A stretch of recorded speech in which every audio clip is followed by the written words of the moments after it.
अतुल जी बेंगलोर से। राधे राधे महाराज जी। महाराज जी, सांसारिक जीवन में रहते हुए मन की सच्ची शांति कैसे मिले? भजन के बिना शांति, त्याग के बिना शांति, ज्ञान के बिना शांति असंभव है। यदि ज्ञान हो जाए तो ज्ञानम लब्ध्वा पराम शांति, यदि भोगों का त्याग कर दिया जाए तो त्यागात शांतिरनंतरम, और यदि श्रद्धा से भजा जाए तो प्रथम हृदय श्रद्धा जो करे तो उसको शांति, भगवान के भजन से शांति, उत्तम ज्ञान से शांति, भोगों के त्याग से शांति। अब तीन बातों में तुम चयन करो, कैसे शांति प्राप्त करना चाहते हो। न रुपये में शांति है, न अच्छे मकान में शांति है, न रिश्ते नातों में शांति है, न किसी पद प्रतिष्ठा में शांति है। कहीं शांति है भगवान के नाम जप में है, या विशुद्ध ज्ञान प्राप्त हो जाए तो है, या भोगों से पूर्ण त्याग हो जाए तो त्यागात शांतिरंतरम, भोगों के त्याग से शांति का प्रादुर्भाव हो जाता है। क्योंकि संसार में जितने भोग भोगे जाते हैं सब दुख योनया है, दुख प्रदान, परिणाम में दुख प्रदान करने वाले हैं। प्रारंभ में सुखद लगते हैं, तो यदि प्रारंभ में सुखद लगते हैं, परिणाम में इनका विष है। यदि तज्ञे अमृतोपमम परिणामे विस्मयु तत्सुखम राजसम स्मृतम। ये रजोगुणी बार बार जन्म मरण के चक्र में फंसाने वाले भोग हैं, इनमें शांति कहाँ है। तो इसलिए नाम जप करो और धर्म में जीवन व्यतीत करो। जो धर्म में जीवन व्यतीत करता है, भगवान का नाम जप करता है, परोपकार करता है, उसका हृदय शांत हो जाता है, उसका जीवन शांतिमय हो जाता है। तो शांति चाहिए तो शांति के मार्ग में चलना पड़ेगा। अब अशांति के मार्ग में चलकर शांति प्राप्त करना तो बड़ा कठिन है, इसलिए नाम जप करो। साध्वी प्रेम प्रिया जी। महाराज जी, संत माता जी का प्रश्न है। महाराज जी, आप कह रहे थे कि आपने भारतीय संप्रदाय में दीक्षा लिया था और गुरुदेव के उधर ही आश्रम में ही 10 साल से थे, बट अभी क्या हुआ, पूर्व संस्कार थे या कैसे ही इनकी प्रीति भगवत मार्ग में, प्रेम मार्ग में हो गई और नारायण नाम से इनको बहुत प्रेम हो गया महाराज जी। बट महाराज जी, अभी क्या शरीर भी कैंसर रोग से ग्रसित हो गया, अभी साधना का भी कोई वो नहीं रहा, और मतलब दवाइयां चल रही हैं, फिर बार बार नींद आती है, फिर अभी इनको समझ नहीं आ रहा कि आगे का मार्ग कैसे करें, क्योंकि इनका बिल्कुल रुचि नाम में हो गई, आपका सत्संग सुनते हैं। हाँ, तो अभी का मार्ग आगे का बस हर समय नाम जप करते रहो। शरीर जिस समय छूट जाएगा उसी समय भगवान की प्राप्ति हो जाएगी। इसमें ये नहीं होता कि इतना जपने के बाद ही मोक्ष प्राप्त होता है। अगर हम अभी बोले नारायण और हमारा शरीर छूट जाए तो हमें अभी भगवत प्राप्ति हो जाएगी। अब कब शरीर छूटेगा इसका पता नहीं, इसलिए मुझे हर श्वास नाम जप करने का अभ्यास करना है कि एक भी क्षण हमारा नाम से विमुख न जाए, हर समय नाम चलता रहे। इसलिए चिंता की तो कोई बात नहीं, हर समय नारायण नारायण नारायण जपो। मार्ग में जहाँ दीक्षित हुए थे वहां अद्वैत मार्ग था, वो काफी समय उसमें, बट अभी बिल्कुल रुचि उधर रही नहीं। नाम जप करो, नाम जप करो, द्वैत के चक्कर में मत पड़ो। नजरों में हम मूर्ख हैं, तो गुरु अपराध तो नहीं हो रहा है ऐसे। नारायण ही गुरु हैं, नारायण रूपी गुरु की शरण में हो, उनका नाम जप कर रहे हो, सब द्वैत अद्वैत का ज्ञान सब कुछ हो जाता है, भगवान के भजन से होता है। खूब नाम जप करो। क्या सन्यासी लोग नारायण नारायण नहीं कहते? ओम नमो नारायण है तो फिर बस, फिर आप चिंता मत करो, खूब नाम जप करो। डॉक्टर शुभ्रा दुबे जी, केडीमेंट। राधे राधे महाराज जी। महाराज जी, हमेशा मन में नेगेटिव बात ही पहले क्यों आती है?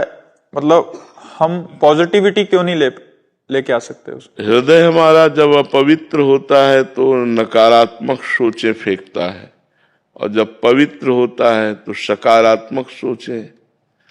तो हमें नाम जप के द्वारा, शास्त्र स्वाध्याय के द्वारा, तीर्थ अवगाहन के द्वारा, संत समागम के द्वारा अपने हृदय को पवित्र करना चाहिए, जिससे हमारा हृदय सकारात्मक सोच वाला हो जाए। यदि सकारात्मक सोच वाला हो गया तो भारी से भारी दुख और विपत्ति में भी हम उसे सह करके आनंद पूर्वक पार कर सकते हैं। अगर नकारात्मक सोच रहा तो सुख सुविधा में भी वो नकारात्मक सोच लाकर हमें दुख दुविधा में फंसा देगा। भारी चिंता, भारी शोक, कहीं ऐसा ना हो जाए, ऐसा हुआ तो कहीं ऐसा ना हो जाए, वो इतने निगेटिव सोच डाल देता है कि आदमी सुख सुविधा में है, कोई समस्या नहीं, फिर भी वो समस्याओं में फंसा रहता है आंतरिक। और इतना समस्या बढ़ जाती है जब हमारे पाप बढ़ जाते हैं। देखो, आदमी को एक रास्ता नजर आता है, कितने लोग हैं जो अपने आप को नष्ट कर देते हैं। ये नकारात्मक सोच का परिणाम है। निगेटिव बढ़ता चला गया, डिप्रेशन में पहुंच गया, डिप्रेशन में बस कुछ कंट्रोल नहीं रहा, अपने आप को कर ले। इसलिए हमें लगता है नकारात्मक सोच बढ़ने लगे तो उसे तुरंत रोको। गंगा आदि पवित्र नदियों का अवगाहन करो, स्नान करो, पवित्र ग्रंथों का स्वाध्याय करो, संतों का संग करो, नाम जप करो। इससे आपका हृदय पवित्र हो जाएगा और पवित्र हृदय में ही सकारात्मक पॉजिटिव सोच होती है।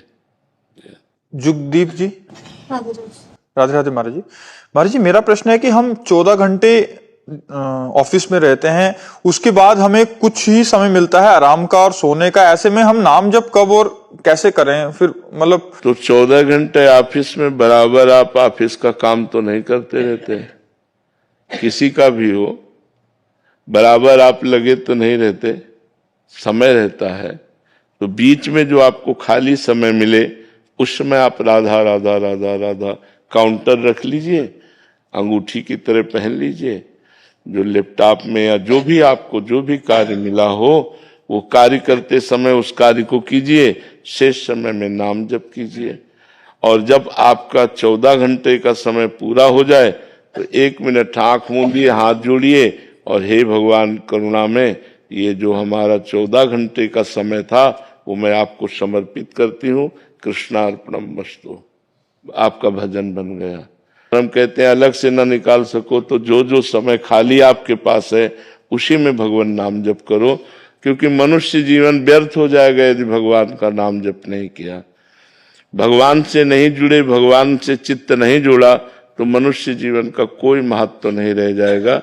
ये खाना पीना, लड़का बच्चा, ये सब अन्य योनियों में भी बहुत है। हर योनि में अपना बच्चा प्रकट करके बच्चे से प्यार करना, उसका पोषण करना, ये सब योनियों में है। निद्रा, भय, आहार, मैथुन, ये सब योनियों में है। मनुष्य योनि की एक ही श्रेष्ठता है कि वो भजन करके आवागमन से मुक्त हो जाए, भजन करे भगवान से प्रेम हो जाए, भजन करे मोक्ष प्राप्त हो जाए। इसी में मनुष्य जीवन की सार्थकता है। उमेश जी, राधे राधे महाराज। राधे राधे महाराज जी। महाराज जी, हम विदेश में रहते हैं, अगर वहां पर किसी का अंतिम समय हो, ऐसे में हम यहाँ से क्या ले जाएं जिससे मरने वाले की सदगति हो? कान में नाम सुना दो उसको, और ले जाने की जरूरत नहीं। महाराज जी, यहाँ कहते हैं जैसे रज होती है, जैसे यहाँ का जैसे जल, वो पास है कि नहीं है? आप किसी को देखा कि मृत्यु को प्राप्त हो रहा है तो राधा राधा राधा राधा, राम राम राम राम, कृष्ण कृष्ण कृष्ण कृष्ण, भगवान नाम सुना दीजिए, निश्चित उसका परम मंगल हो जाए। वैसे तो जैसे रज है, चरणामृत है ठाकुर जी का, तुलसी दल है, ये चीजें पवा देने से अगर वो जीवित है, मरने जा रहा है और उसको चरणामृत पवा दिया जाए, तुलसी दल पवा दिया जाए, वृंदावन की रजमुख में जरा से डाल के लगा दिया जाए, उसका परम मंगल हो जाए। पर ये सामग्री यदि ना हो अपने पास और कोई मरता नजर आए तो उसके कान में भगवान का नाम सुना देने से उसका परम मंगल हो जाएगा। जैसे इधर से लेके जा सकते हैं, उधर तो रख सकते हैं। हाँ, बिल्कुल ले जा सकते हैं, ले जा सकते हैं। महाराज जी, जो पहली बार श्री वृंदावन धाम आए वो किन किन बातों का ध्यान रखे? वैसे पहली बार हो चाहे बार बार हो, सबसे पहली बात यहाँ पापाचरण नहीं होना चाहिए। भगवान का धाम है, चाहे आप 2-3 दिन के लिए आवे तो पहला बात ब्रह्मचर्य धारण करें, यहाँ पाप न करें। धाम में पापाचरण का दूसरा हिस्सा मदिरा या कोई भी व्यसन न करें। धाम में झूठ न बोले, धाम में अपवित्रता न फैलावें, धाम में किसी के दोष दर्शन न करें, धाम में किसी की निंदा न करें। मौन रहकर नाम जप करते हुए चाहे 2 दिन रुको चाहे 3 दिन रुको, नाम जप करते हुए समय व्यतीत करें। हो सके तो परिक्रमा लगाओ वृंदावन की, बिहारी जी, राधा वल्लभ, राधा रमन, रंगनाथ जी, निधिवन राज जी, सेवा कुंज, ऐसे पैरों को दौड़ाओ, नंगे पैर दौड़ो, दर्शन करो इन सब के। यमुना किनारे बैठो, थोड़ी देर कीर्तन करो, थोड़ी देर नाम जप करो, ये मंगल कार्य करो। अपवित्र कार्य वृंदावन में मत करो, पाप कर्म वृंदावन में मत करो, तो तुम्हारा मंगल हो जाएगा। प्रिया वर्मा जी। जी, राधा वल्लभ श्री हरिवंश। राधे राधे महाराज जी। महाराज जी, आध्यात्मिक पथ पर हमें शुरुआत कैसे करनी चाहिए? क्या आध्यात्मिक ज्ञान लेना चाहिए? गुरु चरण आश्रय, प्रारंभ यहीं से होता है। प्रथम भगत संतन कर संगा, संतों का संग करे, गुरुदेव के चरणों का आश्रय ले और उनके द्वारा बताए हुए मार्ग पर चलें, नाम जप करें। गुरुदेव जो नाम जप देते हैं, मंत्र देते हैं, उसका खुद जप करें। सबसे पहला मार्ग है भगवान का नाम जप करना, गुरुदेव की शरण होना, उनके बताए हुए मार्ग से चलना। अगर हम नाम जप नहीं करेंगे तो गुरुदेव की शरणागति का कोई महत्व नहीं रहा। गुरुदेव की शरणागति का महत्व है नाम जप करना, अधिक से अधिक। हम सबसे प्रार्थना करते हैं अगर आप छोड़ सको तो शराब पीना, मांस खाना, पराई स्त्री से व्यभिचार करना, दूसरे का धन हड़पना, ये बातें छोड़ दो और नाम जप करो, तो तुम्हारा मनुष्य जीवन इस लोक और परलोक दोनों जगह आनंदित रहेगा। इस लोक और परलोक दोनों जगह तुम्हारी उन्नति होगी। तुम्हारा कोई बाल बांका नहीं कर सकता यदि तुम हमारी ये बात मान लो।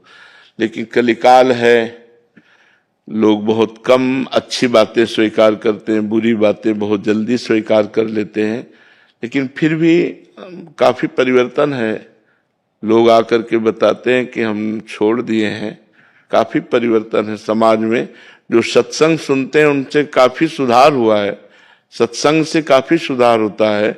हमें कई लोग आके हम बताते हैं पहले खाते पीते थे अब छोड़ दिए, तो काफी सुधार होता है। यदि हम सत्संग सुने, साधु संग करें तो काफी सुधार हो जाएगा। महाराज जी, आपका एक और प्रश्न है कि प्रेम और करुणा का क्या महत्व है? महाराज जी, प्रेम और करुणा यही तो जीवन का सार है।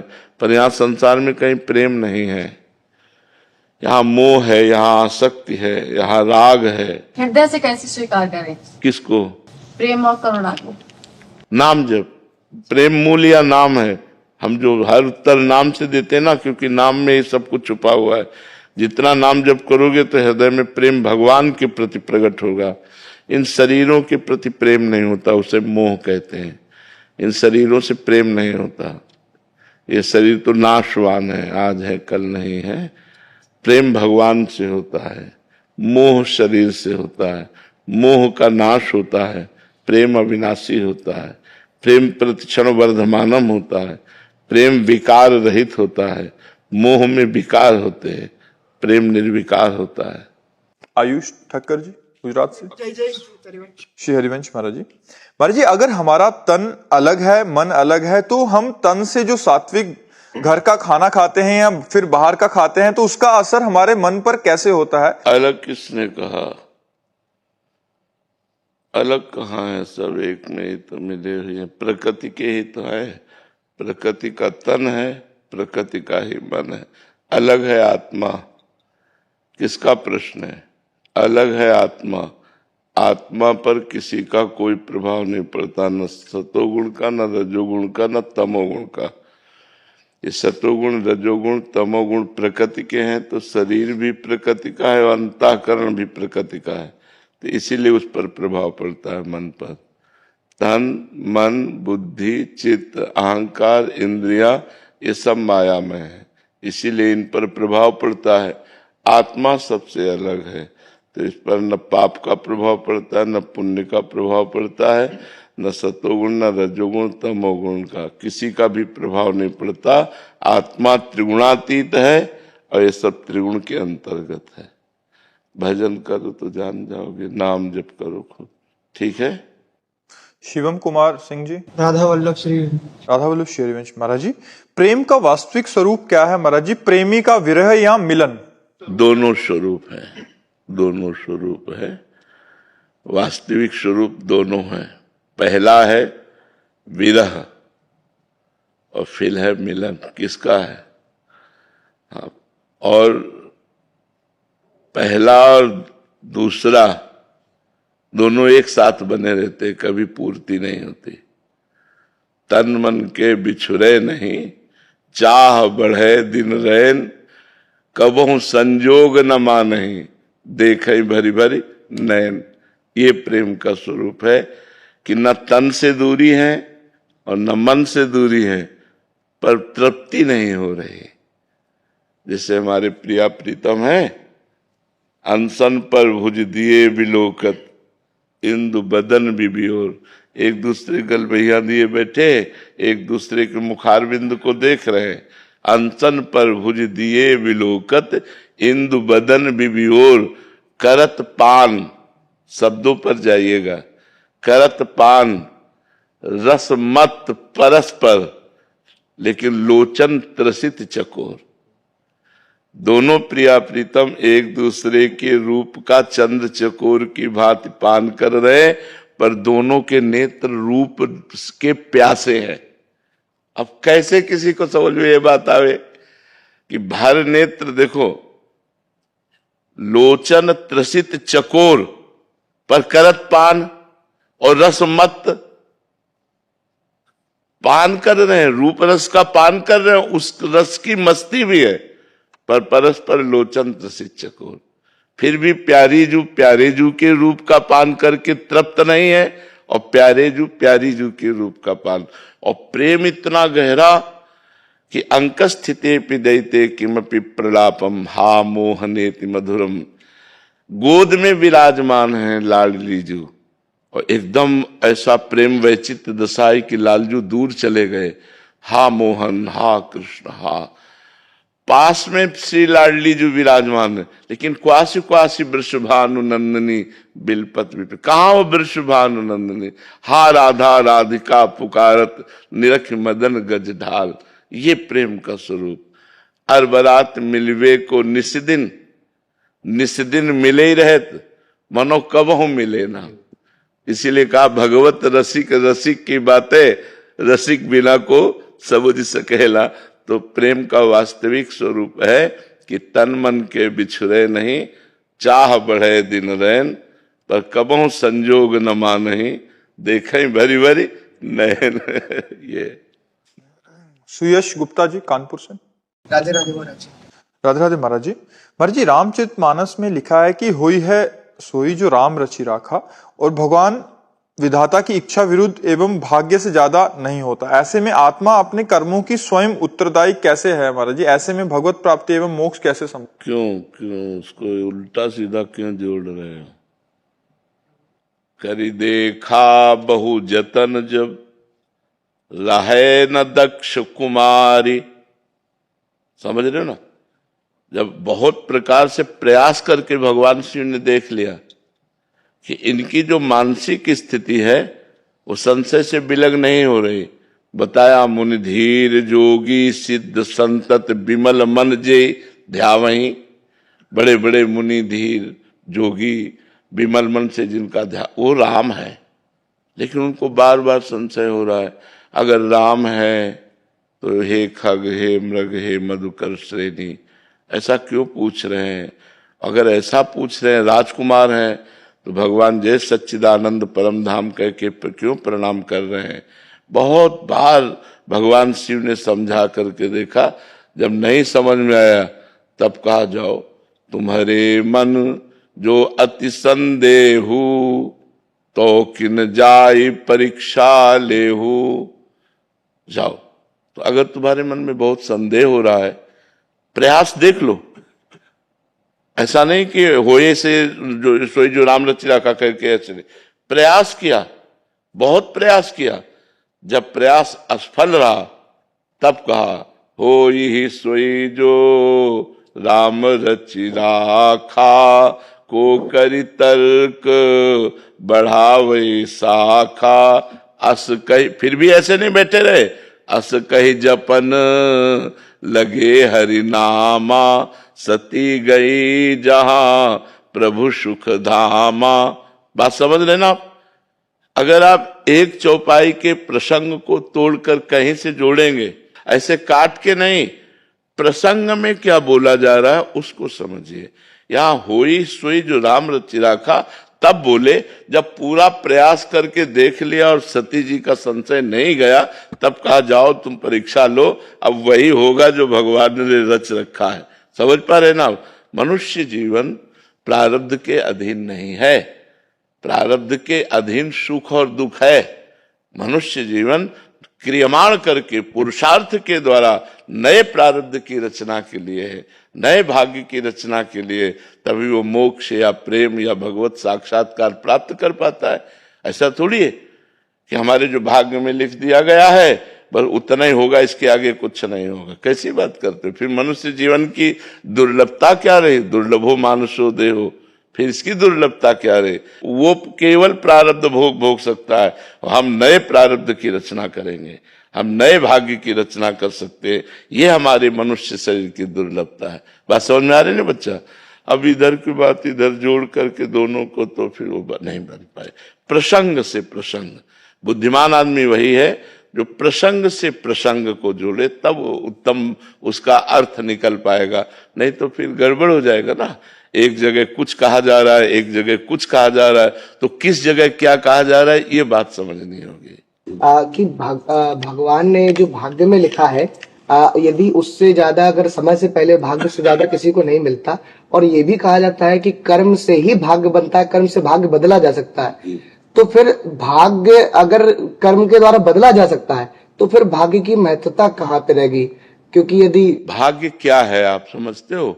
हमारे किए हुए पूर्व कर्म, हमारे किए हुए पूर्व कर्म का ही तो भाग्य कहते हैं।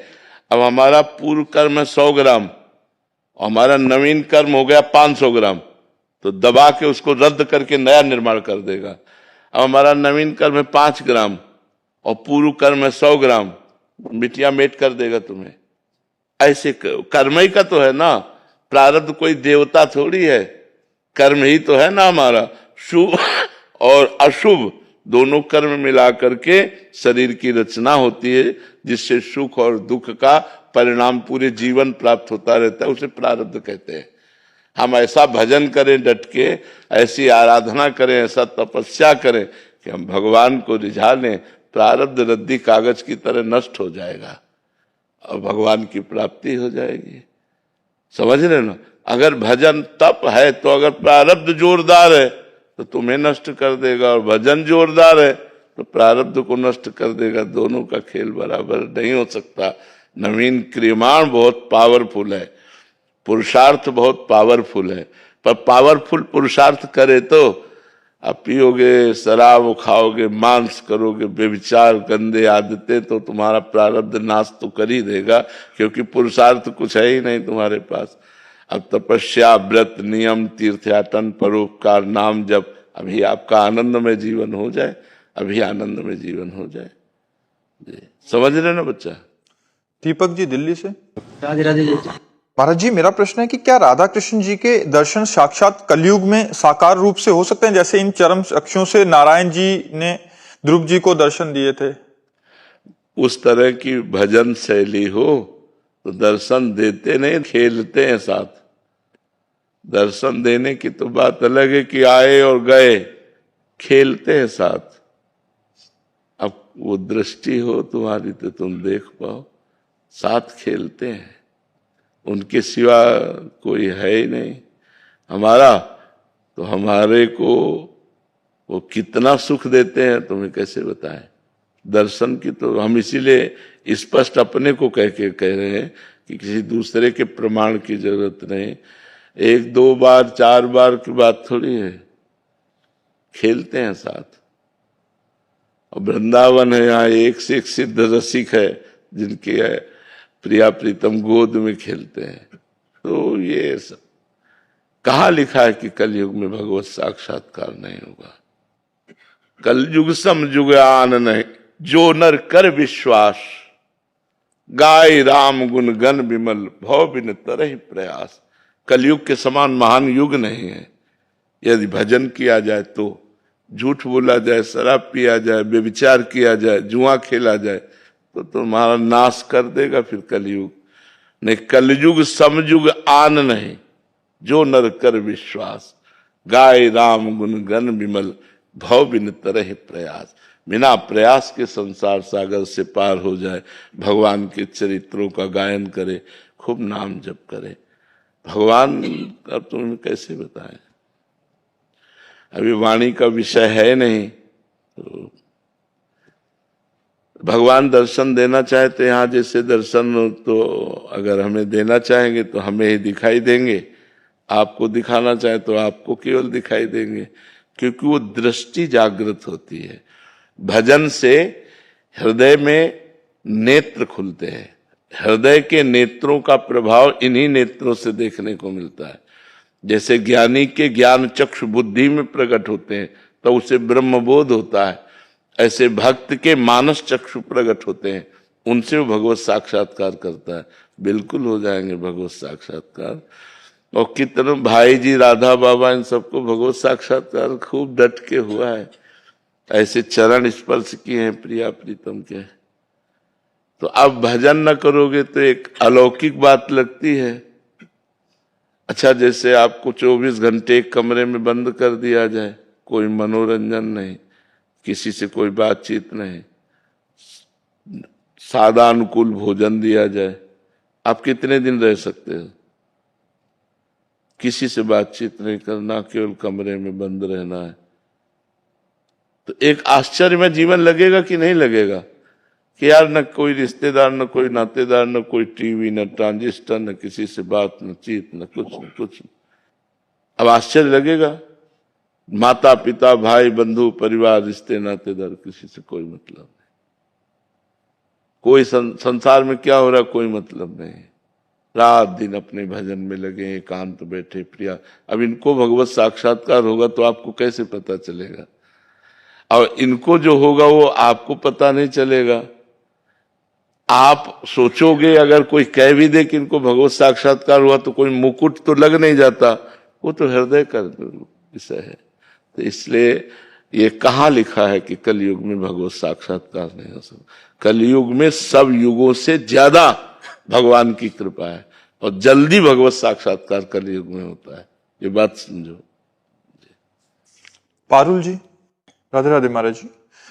महाराज जी, आप कह रहे हैं कि जैसे राधा नाम जप करते हैं तो बट इनको जो ठाकुर जी के साथ प्रियतमा रूप में महारानी जी नजर आती हैं, बट ये कह रहे हैं कि कीर्तन जब ठाकुर जी उनका करते हैं तो ये उनके वास्तविक स्वरूप को जानना चाहते हैं कि वो उनका वास्तविक स्वरूप। भजन से समझ में आएगा, वास्तविक स्वरूप बातों से समझ में थोड़ी आएगा। किसका प्रश्न है? भजन से स्वरूप में। अनुभव गम में भजय जय संता, रात दिन भजन करो, प्रभु से प्रार्थना करो, वो अपने वास्तविक स्वरूप को जना देंगे। क्योंकि जितना जाने तुम्हारी बुद्धि के अनुसार जाने, समुद्र की कोई थाह ले पाएगा क्या? तो भगवान ज्ञान समुद्र है, प्रेम समुद्र है, रूप समुद्र है, वैराग्य समुद्र है, ऐश्वर्य समुद्र है। तो भगवान को कैसे कोई माप सकता है कि इतना ही है? जितना समझ में आया उतना समझ में आया। जैसे मच्छर भी उड़ता है और गरुड़ भी उड़ते हैं, लेकिन आकाश का कोई अंत पा सकता है क्या? ऐसे ही भगवान का कोई अंत पा सकता है? उनका एक नाम अनंत है। तो जो प्रिया प्रीतम का प्रेम रूप है वो भजन से समझ में आएगा। किसी रसिक महापुरुष की शरण होकर खूब नाम जप करो, वही प्रिया प्रीतम अपने स्वरूप का अनुभव करा दे। ये कोई वाणी का विषय नहीं है कि वो ऐसा है। जिसे वेद नेति नेति कहते हैं, उसे ये तुच्छ वाणी क्या वर्णन कर सकती है कि वो ऐसा है। जैसे महाराज जी एक माँ है, उनके पुत्र या पुत्री के साथ कुछ गलत होता है तो वो एक मोह में आके किसी आदमी जिसने गलत किया उसके साथ गलत कर सकती हैं। उसी तरह एक आदमी अपने इंद्रियों के कारण दुष्कर्म करता है, तो ये जब हिसाब होगा तो ये कैसे होगा? ये तो इंद्रियों के द्वारा किया गया है, तो आत्मा को इसका पाप कैसे मिलेगा? सेना लड़ती है और पराजित होती है तो बंदी कौन बनाया जाता है? राजा। पराजय किसकी मानी जाती है? राजा की मानी जाती है। सेना अगर विजयी हुई तो जय किसकी मनाई जाती है? बस ये जो इंद्रियों का और मन का गलत या अच्छा करना है उसका परिणाम आत्मा के ऊपर जाएगा। वो राजा है, उसको भोगना पड़ेगा। अगर इंद्रियां गलत है तो सुअर कुत्ता आदि दुर्गति को वही आत्मा प्राप्त होगी। अगर इंद्रियां सही है तो देवलोक, तपलोक, महालोक, जनलोक, ये इंद्रियां भगवान में लय हो गई तो वही आत्मा भगवान को प्राप्त हो जाती है। बात समझ में आ रही ना? हाँ, ये इंद्रियां उसकी सेना है। काम क्रोध से पराजित हो गई तो दुर्गति, और काम क्रोध से जीत गई तो सदगति। तो भगवान ने यही तो कहा, मयि एव मन आधत्स्व मयि बुद्धि निवेश है, तो निवशेष्य मयि एव अत ऊर्ध्वम न संशया। तुम अपने मन और बुद्धि को मेरे में लगा दो तो मेरे में निवास करोगे, इसमें कोई संशय नहीं है। लगाओ मन बुद्धि को प्रभु में लगाओ, नहीं लगाओगे तो दुर्गति को प्राप्त होगे। क्योंकि मन बुद्धि अगर प्रभु में नहीं लगेंगे तो भोगों में लगेंगे, गलत आचरणों में लगेंगे तो उनकी दुर्गति तो पक्की है। तो मन बुद्धि की दुर्गति क्या है? आत्मा सहित उसको बंधन प्राप्त होगा। क्योंकि कंट्रोल क्यों नहीं किया? राजा के हुक्म से ही सेना आक्रमण करती है। अगर सेना कमजोर हुई तो राजा कमजोर माना जाता है, और सेना बलवान हुई तो राजा बलवान माना जाता है। ऐसे ही हमारी इंद्रियां यदि भोगों में गई और परास्त हो गई तो हमारी दुर्गति पक्की।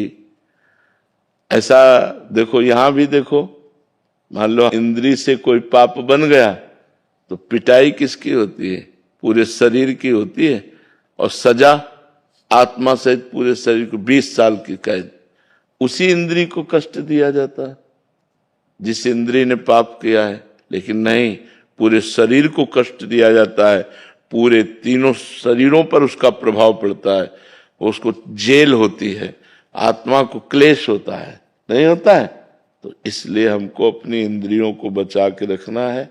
कलिकाल है, बहुत हाहाकार बचा हुआ है गंदगी का, गंदी वायु चल रही कलिकाल में। बेविचार, नशा, चोरी, हिंसा, ये सब बाहुल्यता, जो बच जाए वही बच जाए। कितना गंदा स्वभाव होता चला जा रहा है हमारे समाज का। एक भाई भाई के प्रति प्यार नहीं है। मतलब आश्चर्य की बात है, हमें तो भाई शब्द से ही लगता है कि एक प्यार हो जाना। हमारा भाई है तो हमें कितना प्यार होना चाहिए, हमारी माँ है हमें कितना प्यार होना चाहिए, हमारा पिता है कितना प्यार होना चाहिए। ये सब संबंधों में एक छल कपट आ गया, एक बहुत दूरियां हो गई, इतना स्वार्थ बढ़ गया। ये कलिकाल मतलब बड़ा विचित्र है। पति पत्नी कितना प्यारा संबंध है, क्या हो रहा है सब? देखो कलिकाल की हवा कैसी चल रही, कितना गंदा होते जा रहे, हर संबंध गंदे होते चले जा रहे। तो हमारी इंद्रियां गंदी होती जा रही, हमारी दुर्गति का कारण बनता चला जा रहा है। ये तो कहो भगवान की बड़ी कृपा है कि आप लोग कृपा करके साधु समाज में आए हैं, सत्संग सुन रहे हैं, अपने जीवन को संभालना चाहते हैं। ये तो कौन सब मौज मस्ती संसार की ऐसी हवा चली हुई है कि पूछो मत।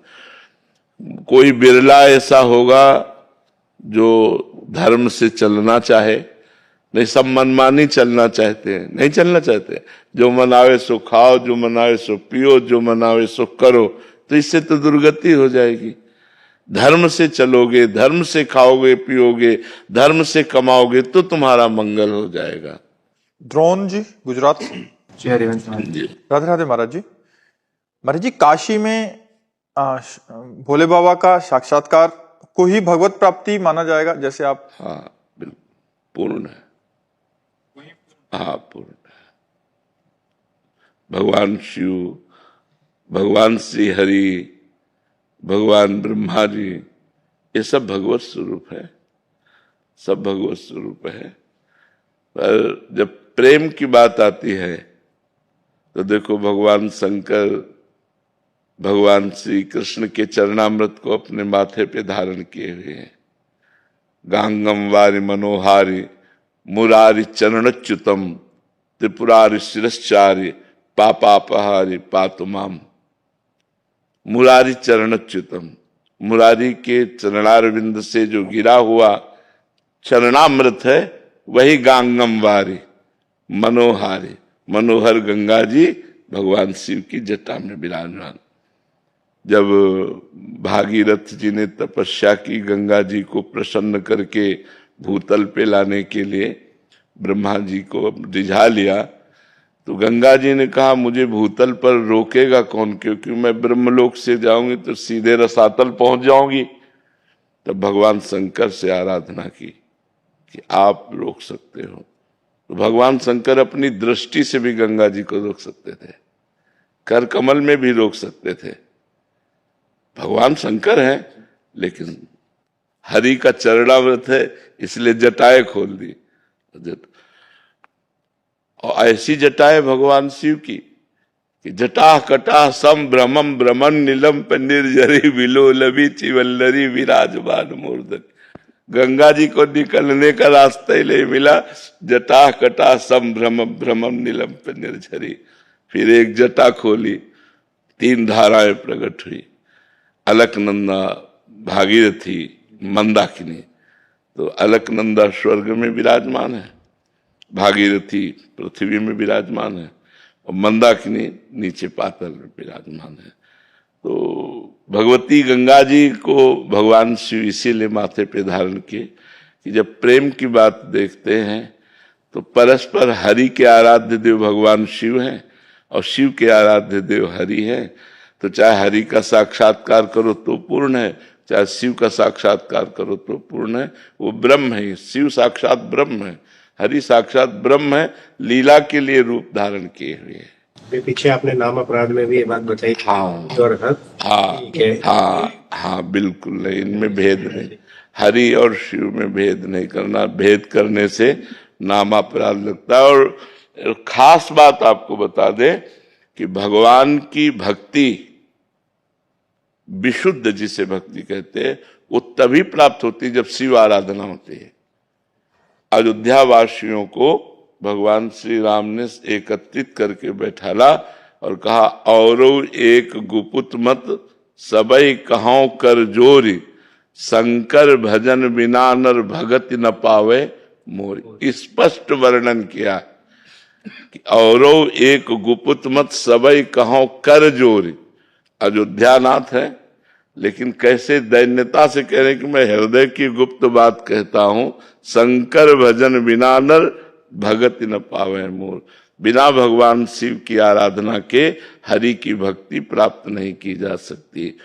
शिव द्रोही मम दास कहावा, सो नर मोह सपने नहीं भावा। भगवान कहते हैं भगवान शंकर से द्रोह करे और मेरा दास कहलाए, वो मुझे स्वप्न में भी अच्छा नहीं लगता है। ऐसा भगवान। महाराज, काशी में भगवत प्राप्ति हुई और वृंदावन में हुई, उसमें अंतर क्या है?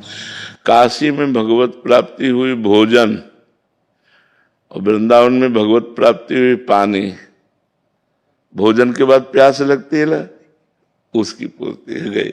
काशी में भगवत प्राप्ति के बाद जो प्रेम की पिपासा है, जैसे अभी जो प्रेम की बात कही कि तन मन के बिछड़े नहीं चाह बड़े दिन है, जो पिपासा है उसकी पूर्ति वृंदावन में हुई।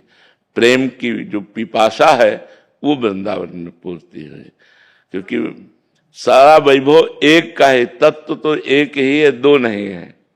पर काशी में बोध होता है, और जो वृंदावन है ये रमण स्थली है, रासस्थली है। यहाँ उसका जैसे आत्माराम भगवान अपने आप में रमण करते हैं, ऐसे ही भगवान का जैसे शिव तत्व का बोध होने के बाद इस प्रेम तत्व का रसास्वादन वृंदावनेश्वरी श्री राधा किशोरी के चरणारविंद की प्रधानता रखते हुए तब होता है। तो इसलिए भगवान शिव जब कृपा किए तो भेज दिए वृंदावन का रसास्वादन कराने के लिए। जी आप कुछ कृपा करके यहाँ भेज दिया और यहाँ पूर्णता दे दी। महाराज जी, क्या उधर भी कोई ऐसा वो है कि उनके साकार रूप से ही साधना भक्ति में तल्लीन हुआ जाए, ऐसा मार्ग भी है क्या? हाँ बिल्कुल है। दोनों साकार निराकार दोनों रूप है और उनमें भी अत्यंत आसक्ति करके प्रेममय जीवन व्यतीत किया जा सकता है। पर वो जहां उनसे कोई प्रेम करेगा तो फौरन वो भगवान श्री कृष्ण के चरणों में भेज देंगे। नरसिंह जी ने अनन्य प्रेम किया भगवान शिव से, तुरंत भेज दिया रास में। राधा बाबा ने अनन्य प्रेम किया भगवान से, तुरंत रास में भेज दिया। वो परम वैष्णवाचार्य भेज देते हैं तुरंत कृपा। चलो हमारा उन्हीं का तो विलास है, रास विलास उन्हीं का है, किसी और का नहीं है। वही श्री कृष्ण, वही शिव है, वही राधा है, वही जगदम्बा है, कोई और थोड़ी, वही है। तत्व तो एक है, विलास उन्हीं का है। तो जब उनसे प्रेम करो तो अपने प्रेम विलास में भेज देते हैं। अगर मोक्ष प्राप्त करना चाहते हो तो उनका निराकार स्वरूप है, आत्मस्वरूप, आत्मा का बोध प्राप्त करके मुक्त हो जाए। महाराज जी, जो महापुरुष जन वहां से यहाँ ट्रांसफर हो जाते हैं, भक्ति में उनका चित्त लग जाता है और जैसे आपने कहा कि उनकी कृपा से ही यहाँ हो जाते हैं, तो महाराज जी उनको अपूर्णता तो नहीं लगती कि वो उनकी कमी या उनकी याद या वही पूर्ण लग जाता है कि यही वही है, वही यही है? अब कोई समझ पावे कि न समझ पावे, भगवान शिव से कितना प्रेम है ये भगवान शिव ही जानते हैं, क्योंकि 20 वर्ष अनन्य आराधना भगवान शिव की रही। अब उन्होंने जैसे प्रिया प्रीतम के चरणों में भेज दिया और अब क्यों कि अब जैसे कर्पूर गौरम करुणावतारम, वही करुणामयी गौरी किशोरी है। जो गौरांग गंगाधर है वही गौरांगी प्रिया जी है। भावना इसमें, अब जब भावना टिक गई तो अब हटा के पूर्व में ले जाने के लिए क्षमता नहीं रह गई। हमें बड़ा आश्चर्य है, जिनके लिए जी रहे थे, जिनसे सब कुछ प्राप्त हुआ, ये मन की क्या दशा हो गई कि वही ऐसे, ये मतलब गुप्त बात अंदर की है। तो ऐसा नहीं है कि उसमें अपूर्णता हो या ऐसा लगे कि हमने छोड़ दिया है, ऐसा नहीं है। अभी भी महाराज जी प्रेम महाराज जी वैसा ही रहता है, हर दूसरे दिन कहीं ना कहीं ज्योतिर्लिंग से प्रसाद। हाँ, आप देखो उनका कृपा प्रसाद देखो, 12 ज्योतिर्लिंग में कहीं ना कहीं का, हाँ कहीं ना कहीं का प्रसाद उन्हीं का, तो उन्हीं का सारा प्रसाद है। पर अब जैसे हम तो ऐसे समझते हैं कि बिटिया का विवाह जैसे ससुराल में कर दिया जाए ना, और तेरे दिन अटैची लेके मैके में खड़ी रहे तो माता पिता क्या कहेंगे? ले, तो उनको बुरा लगेगा कि यार मतलब जब आओ तो पति के साथ आओ, और कभी कभी आओ नहीं अपनी पति की सेवा में रहो, तुम्हारे तेरे दिन अटैची लिए हमारे पास खड़ी रहोगे। तो ऐसे ही समझो भगवान शिव ने हमको राधा वल्लभ जी के चरणों में दे दिया, तो अब पूर्ण चित्त राधा वल्लभ जी, यही शिव जी की इच्छा है कि पूर्ण चित्त राधा वल्लभ जी के चरणों में दो, हमारा काम हो गया, आप आगे बढ़ो, ऐसा है।